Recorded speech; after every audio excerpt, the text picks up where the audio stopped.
versículo 19, onde nós começamos de um princípio básico em Deus, que é a verdade. Nós não vivemos para um Deus mentiroso, não vivemos para um Deus que nos engana, não vivemos para um Deus de trapaça, não vivemos para um Deus da mentira, não vivemos para um Deus de ilusão. Nós vivemos para um Deus verdadeiro, e isso você vai encontrar lá. Quero que você chegue segunda-feira no trabalho, ou na sua semana, com seus amigos, com seus colegas, e você diga para eles: eu estudei não apenas isso, mas eu também li na Bíblia. Amém? Então, se você não tem a sua Bíblia, abre o seu aplicativo, você aproxima de alguém que tem a Bíblia, mas acompanhe junto comigo.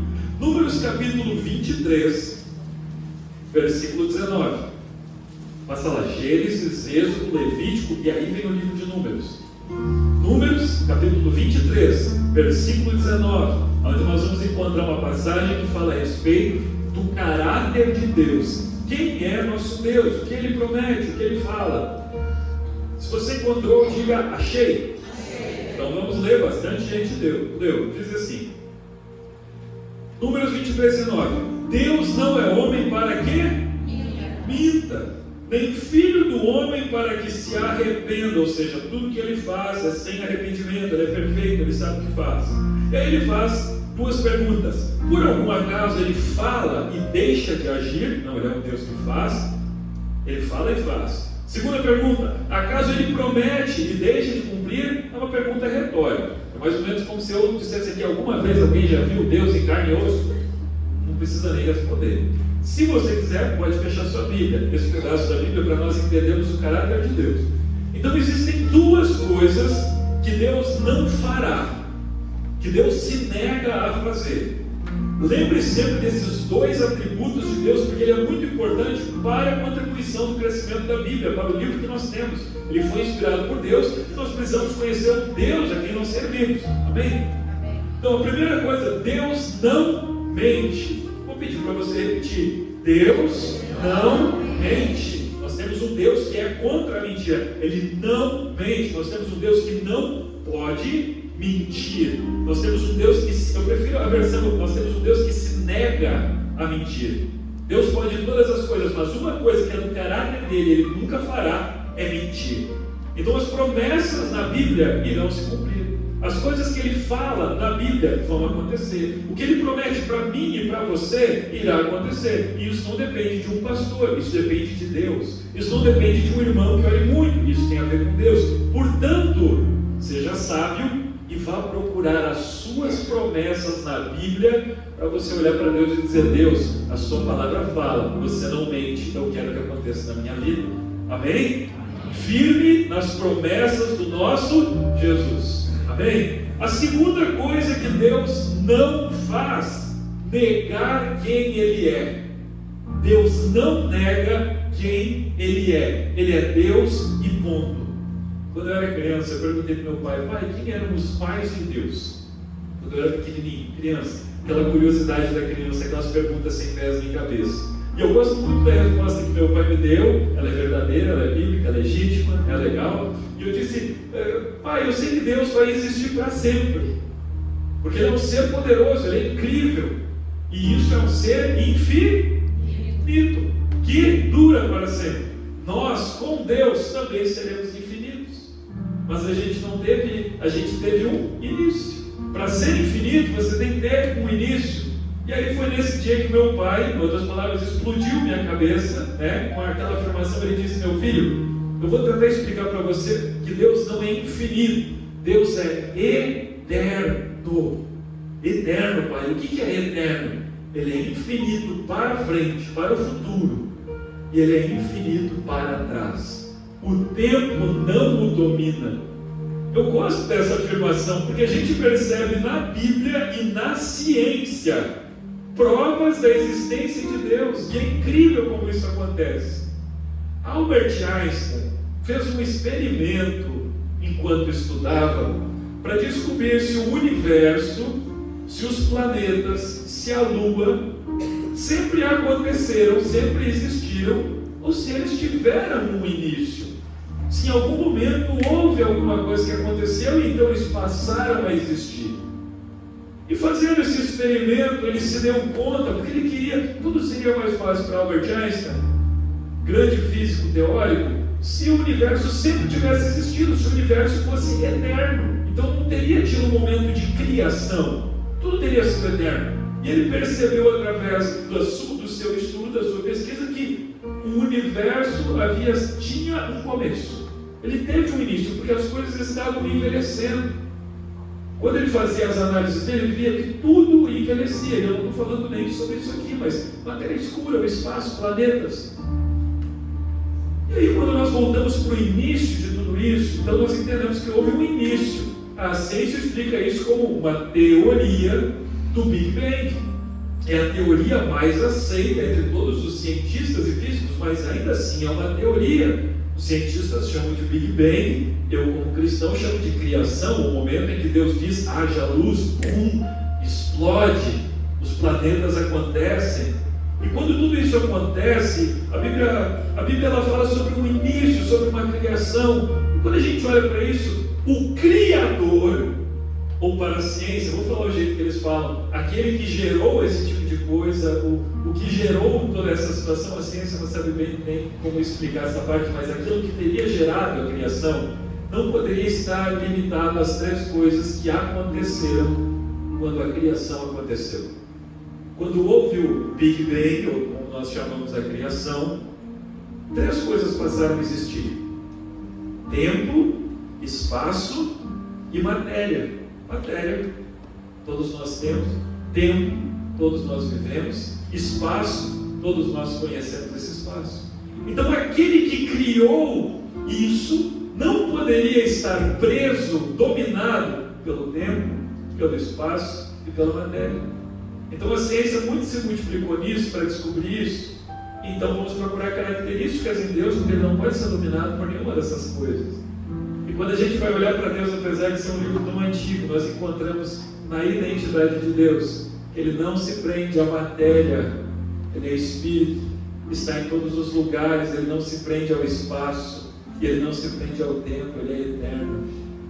A ciência continua descobrindo coisas e tudo isso continua apontando para um Criador, igualmente como a Bíblia cita que Deus é. Ele não é dominado pela matéria, ele não é dominado pelo tempo e ele não é dominado pelo espaço. Mais uma vez a ciência apontando para o Criador, e isso é incrível. Bom, a Bíblia fala que ele não nega quem ele é e que ele não mente. E por isso, para nós chegarmos ao grande ponto da nossa mensagem, vou convidar vocês para abrirem a Bíblia mais uma vez. Vocês já descobriram a identidade sobre Deus. Mateus, capítulo 5, versículo 18. Em Mateus, capítulo 5, versículo 18, nós vamos encontrar mais uma vez Jesus falando a respeito das suas promessas e da veracidade sobre aquilo que ele fala. Como é verdadeiro tudo aquilo que Jesus diz. E ele cita isso também como uma verdade. Gosto muito de como a citação começa. Mateus 5,18, quem achou, desachei? Ok, isso faz parte da nossa brincadeira aqui para a gente interagir um pouquinho com o outro. 5,18 diz assim: porque em verdade lhes digo, gente, dá uma pausa, dá uma olhadinha para mim.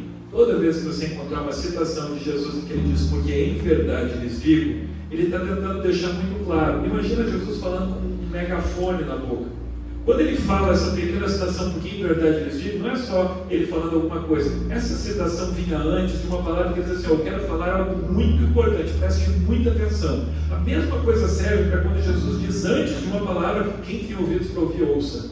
Jesus está dizendo, presta muita atenção no que está acontecendo aqui, tá? Preste atenção, letra grifada, vamos colocar em negrito, um caps lock, a letra bem grande para todo mundo ver. Então preste atenção no que eu vou falar, versículo 18. Porque em verdade lhes digo, até que o céu e a terra passem, nenhum i ou tio jamais passará da lei, até que tudo se cumpra. O que Jesus está querendo dizer a respeito disso? Precisa ficar claro. Jesus está dizendo, nenhuma vírgula, nenhum i, nem uma letra de uma palavra que foi falada da parte de Deus vai deixar de se cumprir.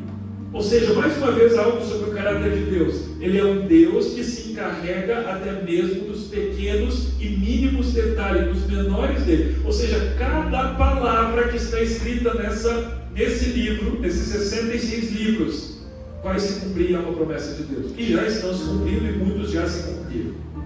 Mas vamos falar então do nosso último versículo da Bíblia, já que nós temos dois que falam a respeito de Deus. Você vai abrir o Novo Testamento e vai passar pelo menos uns 7 ou 8 livros até chegar em 2 Timóteo.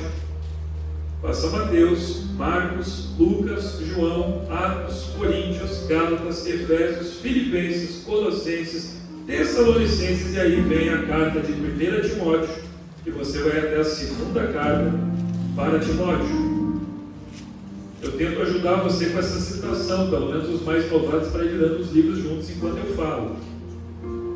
2 Timóteo, capítulo 3, versículo 16. E esse é o último versículo que nós vamos ler antes de eu falar a respeito dos experimentos, da história, dos arqueólogos, a respeito do que nós temos sobre a Bíblia e o que foi estudado. 2 Timóteo, capítulo 3, versículo 16 e 17. Quem achou diz amém. Amém. Toda a Escritura, e aqui você perceba que a Escritura está escrito com letra maiúscula, ele não está falando de qualquer livro, ele está falando dos livros inspirados por Deus. É inspirada por Deus e útil para o ensino, para a repreensão, para a correção, para a educação na justiça, a fim de que o servo de Deus seja perfeito e perfeitamente habilitado para toda boa obra. É um versículo muito bonito, dá para ter uma ótima reflexão dele, mas a parte mais importante dele que serve para a nossa mensagem é: toda Escritura, com E maiúsculo, é inspirada por Deus. Ok. Se você quiser, agora você pode fechar a Bíblia. Eu vou partir agora para outra parte da nossa mensagem, que não vai ser uma história bíblica, mas vai ser o que nós temos hoje em relação à história, para confiarmos na Bíblia como um livro verdadeiro. Eu não sei você, mas muita gente já provavelmente deve ter te questionado que a Bíblia seja um conto da carochinha, uma história. Outras pessoas provavelmente já te questionaram. Eu vou descer o palco, porque hoje vocês estão com um público difícil, tá?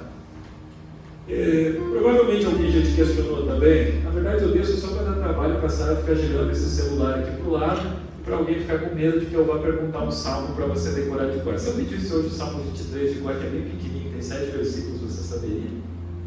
Salmo 23? Eu sei, sabe por que o Salmo 23 de cor? Porque uma vez meu pai trouxe para casa uma fita que parecia que tinha um demônio falando no fundo, uma voz cultural assim, demônio, não sei o quê. Aí eu fiquei com tanto medo daquela fita, e o pior ainda era que era verão. Aí eu disse assim: pai, eu posso dormir no teu quarto? Ele disse: não pode. Aí eu tinha que dormir no meu sozinho, era verão, eu pegava aquele meu lençol, porque no inverno, quando você tem 3 cobertores, fica fácil de fugir do demônio, né? Mas um lençol só no verão, era difícil. Aí eu lembro que eu ficava suado embaixo do lençol e eu passava a noite: Senhor, meu pastor, Renato me faltará e deitar-me fácil em campos verdejantes, e guia-me mansamente as águas tranquilas e refrigera a minha alma. Eu decorei o Salmo 23 ali, com medo do demônio, né? Pensava, enquanto eu falar o Salmo, o demônio vai embora, mas faz parte. Mas nós vamos falar sobre esse livro. Mas você saberia dizer o 23? Então pensa, de repente domingo que vem eu desço aqui igual o Celso Portioli e põe o microfone na boca de alguém e peço, vou deixar todo mundo tenso. Aí falta um monte de gente domingo que vem, só porque eu fiz essa brincadeira, né, gente? Eu não vou fazer, pelo amor de Deus. Vamos falar então sobre história, arqueologia e estudos dentro da geografia que vão falar a respeito desse livro. Eu quero que você pense que existem muitos livros no mundo, vários livros, mas esse é um livro muito antigo. Ele tem 2000 anos de idade, é um livro muito antigo. A nossa história é dividida entre antes do nascimento de Jesus e depois do nascimento de Jesus. Praticamente 33 anos ele morre e ressuscita, sobe ao céu. E é muito fácil a gente crer quando a história não contém milagres, certo? É muito mais fácil dizer assim: olha, Confúcio viveu lá na China, ensinou isso, o taoísmo ensinou tal religião desse jeito, Allan Kardec existiu, ensinou essas coisas e tudo mais. Mas não existe milagre, a gente diz: beleza, é fácil de acreditar que existiu alguém, ensinou umas coisas bonitas e acabou. Existia até um presidente dos Estados Unidos que ele fez uma edição da Bíblia. Ele recortou todas as partes que eram milagrosas, que ele não acreditava, e ele via só as partes em que Jesus ensinava coisas. Mas tirar um pedaço da Bíblia é tirar tudo. Ou tudo vale ou nada vale.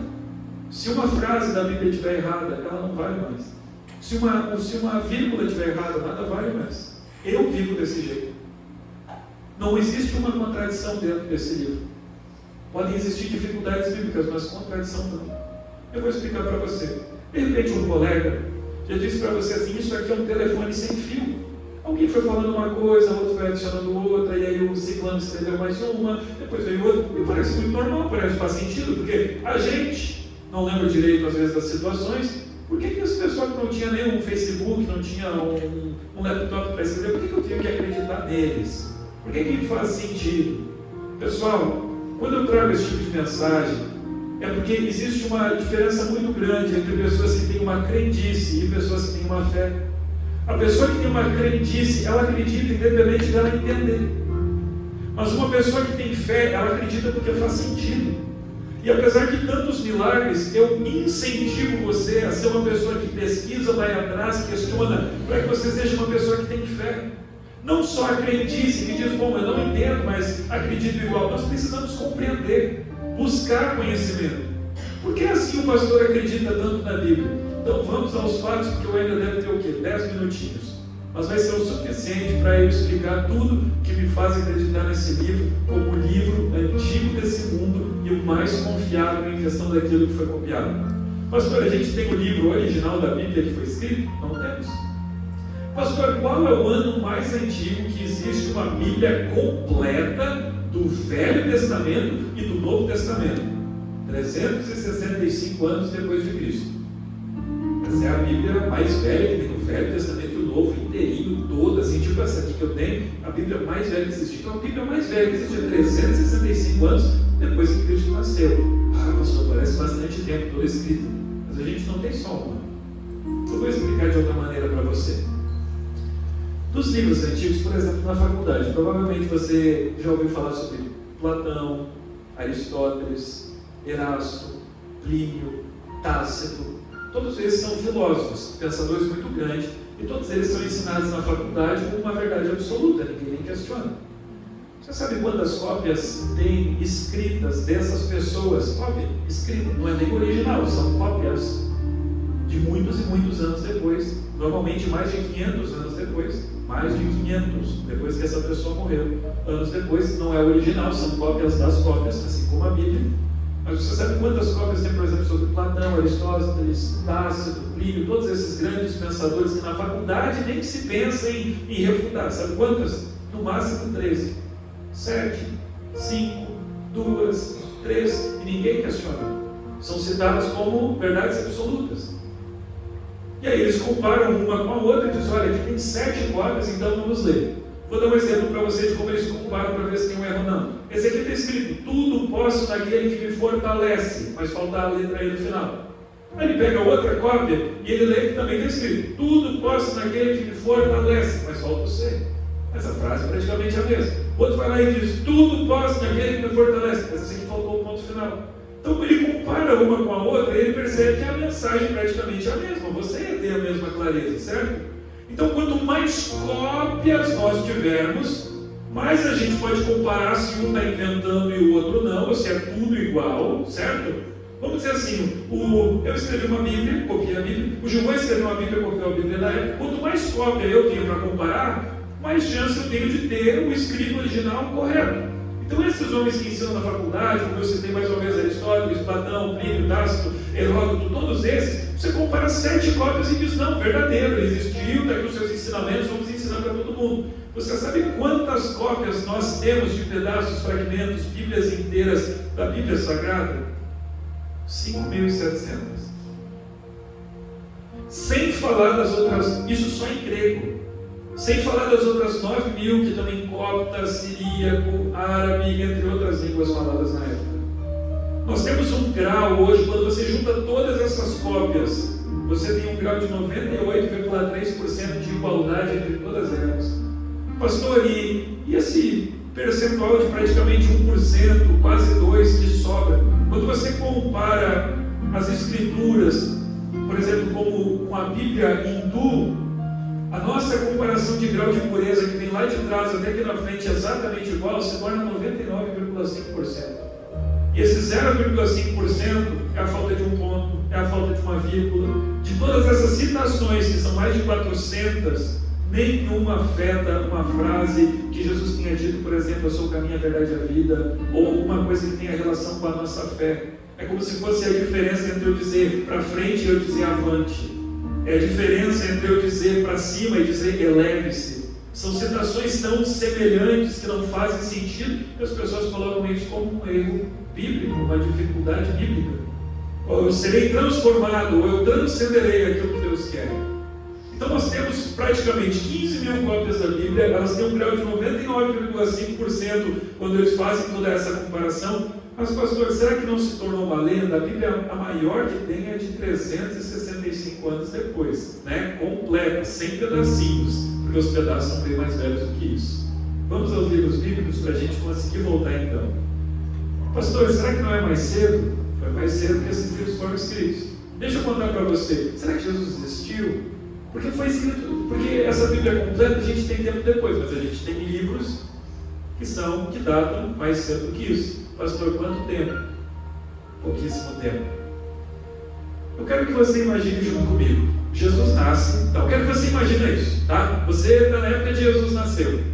Aí você cresce, olha para o templo está meio construído, desde criança você vai ali, leva o teu sacrifício, tuas ofertas, aparece o tal de Jesus, ele tem seus discípulos, ele diz que aquele templo vai ser destruído, assim como toda a cidade. Quero que você imagine isso, tá?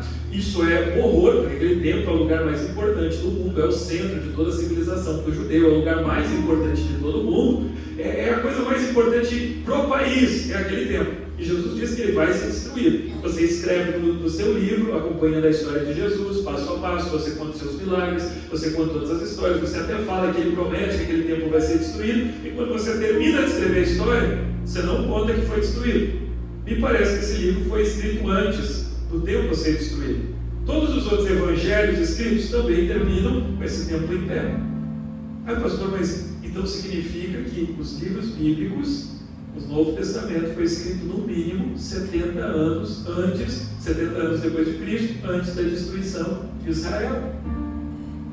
Flávio José, que é o maior historiador, ele diz: essa foi a maior guerra que o nosso mundo tinha conhecido, porque depois de 70 depois de Cristo, os judeus não tinham um país, eles foram espalhados pelo mundo. Vocês sabem disso, Israel tem pouco tempo agora de construção de volta, são algumas décadas, eles acabaram com tudo. Então nós temos compreensão de que o Novo Testamento foi escrito 70 depois de Cristo, no mínimo. Mas será que não dá para ser mais cedo? É claro que dá.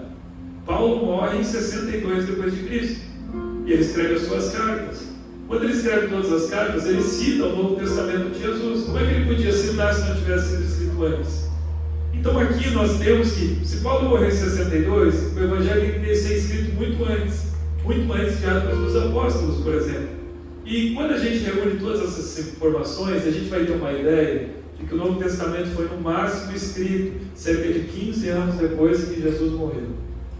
Para a história, nós não temos nenhum outro livro antigo da história que tenha sido escrito tão cedo após a morte do protagonista. Em toda a história, em todos os livros antigos, os livros mais antigos, por exemplo, vou dar um exemplo para você. Alexandre o Grande, ele dominou toda a Ásia, ele foi um grande conquistador. Se você não conhece ele é um ícone de governo, de crescimento. Ele quase dominou todo o mundo antigo que existia.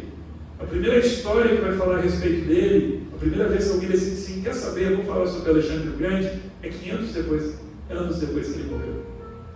Por isso, quando nós olhamos para o nosso livro, quando nós olhamos para a nossa Bíblia, nós temos muita confiança histórica a respeito do que ela fala.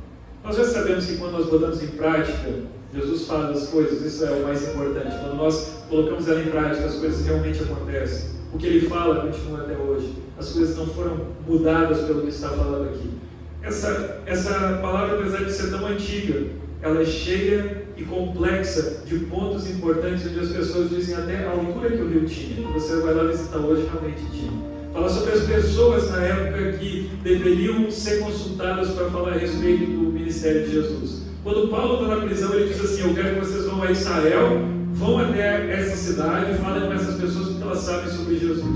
E para aqueles que diziam assim: eles estavam tentando inventar uma nova religião, isso não faz sentido nenhum, porque eles inventariam tudo isso. Vamos para a última parte da mensagem agora, que é a respeito de repente inventaram algo a respeito de Jesus, de repente ele nem fez o que fez, até porque os muçulmanos não acreditam, eles acreditam que Jesus existiu, mas os muçulmanos não acreditam que foi ele que morreu na cruz e ressuscitou, eles olham para Jesus como só um profeta. Paulo perdeu a cabeça, ele morreu. Tiago foi apedrejado até a morte. Estevão foi apedrejado até a morte. Pedro foi crucificado de cabeça para baixo. João morreu na ilha de Patmos sozinho, com seus 98 anos, exilado do mundo. O que o Evangelho trouxe de poder para eles? Eu só posso compreender que todas essas pessoas afirmando que Jesus era o Salvador, que Ele ressuscitou até o fim, ou todo mundo estava louco, ou eles viveram a maior experiência da vida deles, que nem dinheiro mudava. As pessoas tentavam pagar os cristãos para que eles não dissessem o que diziam, que Jesus tinha ressuscitado, mas eles tinham vivido uma experiência tão incrível que, apesar de ser jogado em arenas com leões, eles não negavam Jesus. Eu preciso compreender que essas pessoas não ganharam nada para continuar o Evangelho, elas perderam tudo, família, prestígio, amigos, e Jesus vive dizendo isso. Esse é um livro que, quando uma pessoa inventa uma história, ela precisa inventar a história muito bem. Então, quando Jesus se apresenta, quem é a primeira pessoa que vê Jesus depois de ressuscitado? Uma mulher. Para os judeus isso não tinha validade nenhuma, porque o falar e o proclamar de uma mulher na frente de um juiz não significava nada. Se eles estivessem tentando convencer a gente dessa história, isso não era escrito do jeito que está. Jesus, Ele é transformador. Quanto mais nós estudamos essa palavra, mais nós vemos que ela é incrível. Eu vou contar um versículo pequeno para encerrar a mensagem, pegar o banquinho, sobre como essa palavra é incrível. Não sei se vocês já leram o início da Bíblia ali em Gênesis capítulo 1, mas Deus começa falando assim: Deus criou isso. E aí Deus viu que era bom. Você lembra que Jesus disse: não tire um tio nem uma vírgula da Bíblia? Porque tudo na Bíblia tem significado, até uma palavra. É incrível, quanto mais você estuda, mais. Eu fico maravilhado que eu gosto de estudar. Mas ela fala: e Deus viu que era bom. Na outra parte, Deus viu que era bom. E praticamente todas as 7 vezes que Deus faz alguma coisa, Ele vê que é bom.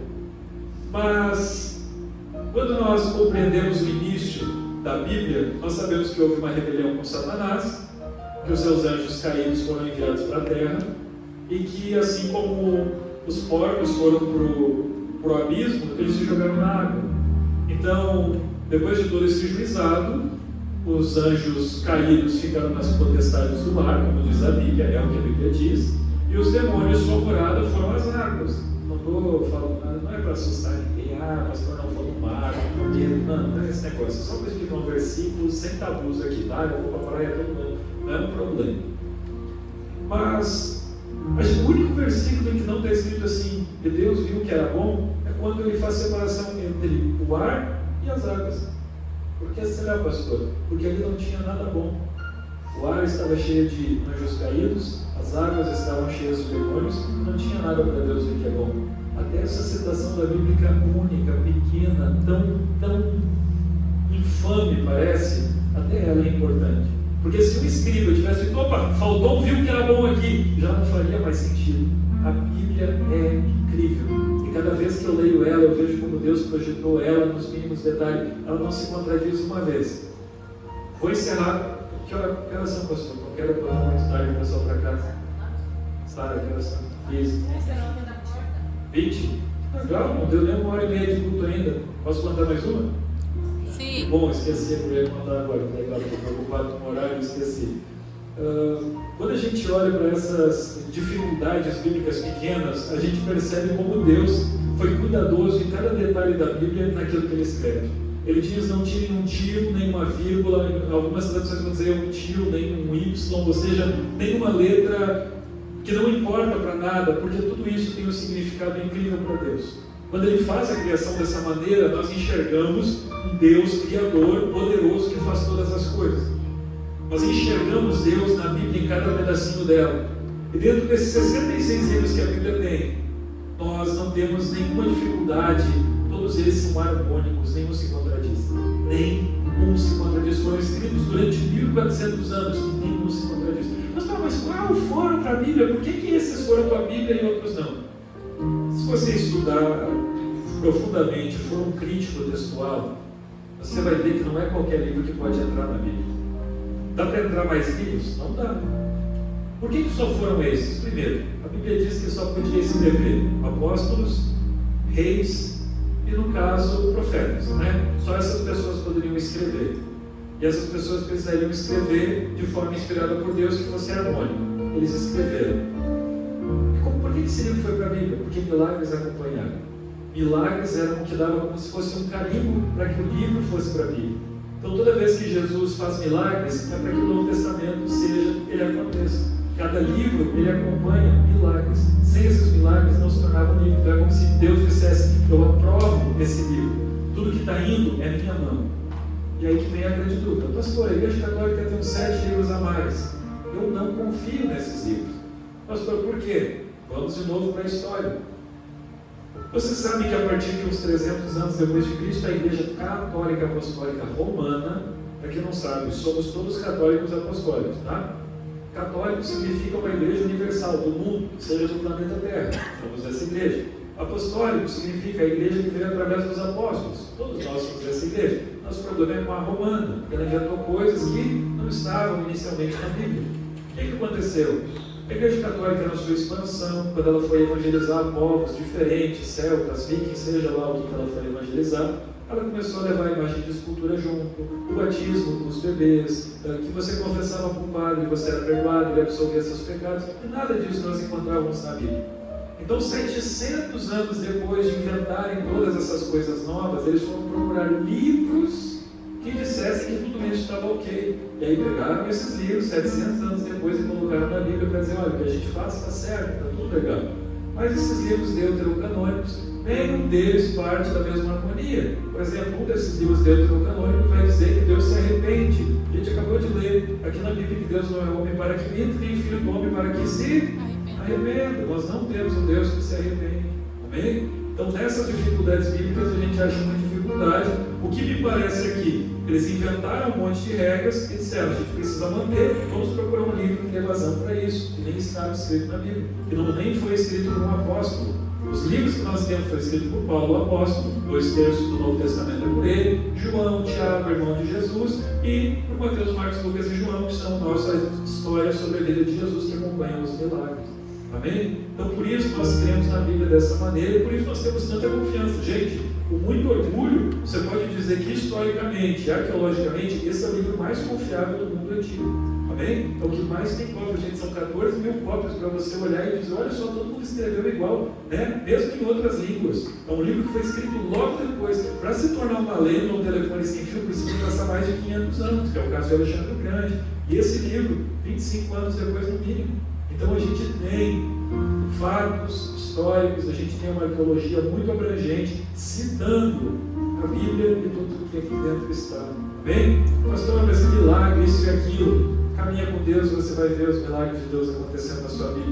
Nós não vivemos para um Deus que fica lá parado sem fazer nada. Nós vivemos com um Deus que se relaciona, que cura, que salva, que liberta, que transforma. Amém? A gente ora e realmente Deus faz muita coisa incrível.